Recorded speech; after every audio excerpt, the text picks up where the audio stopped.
Hello everyone, Marco Chiappetta for Hot Hardware here with a couple of brand new boxes from AMD.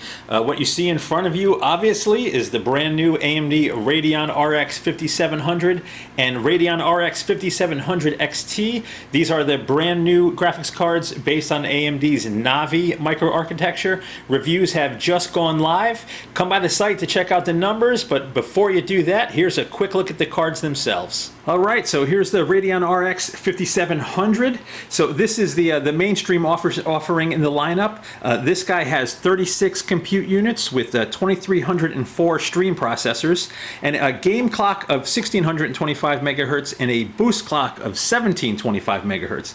Now, typically AMD tells us you'll see actual frequencies while gaming land somewhere between the game clock and boost clock. We will find out as we put this guy to the test. There's 8 gigs of GDDR6 memory on board, connected through a 256-bit interface running at a 14 gigabits per second effective data rate. So that equates to 448 gigabytes per second of memory bandwidth, and there's 64 ROPs and 144 texture units on the card. So as you can see, the styling is very similar to Vega, just a very boxy fan shroud here. On the front, similar outputs as well. You have a trio of display ports and an HDMI port. There's not too much happening along the top except for the Radeon branding and those dual power connectors over there. And on the back, a bunch of surface-mounted components. So these cards are expected to compete with the GeForce RTX 2060, and introductory pricing is at $379. But let me bring out the top-end 5700 XT next, because that guy looks a little different. All right, and there she is. Here is the Radeon RX 5700 XT. Technically, this is the high end of the Navi lineup.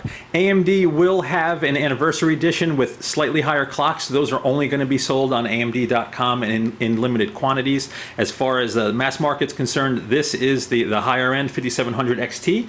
So this guy has a 40 compute units versus 36 on the regular 5700. 2560 stream processors with a game clock of 1755 megahertz and a boost clock of 1905 megahertz. Again, while gaming, the frequency should land somewhere in between there. Also, 8 gigabytes of GDDR6 on board, connected through a 256-bit interface, running at an effective data rate of 14 gigabits per second. Again, equates to about 448 gigabytes per second, and 64 ROPs and 160 texture units on this guy, so somewhat higher end.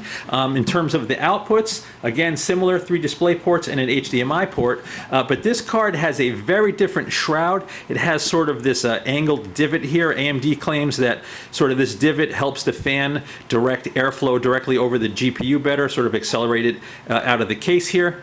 That remains to be seen. The back of this card is also protected by a plate here, a nice stylized Radeon back plate. The top also has, a similar kind of texture with the lines on the top, similar to power connectors on there.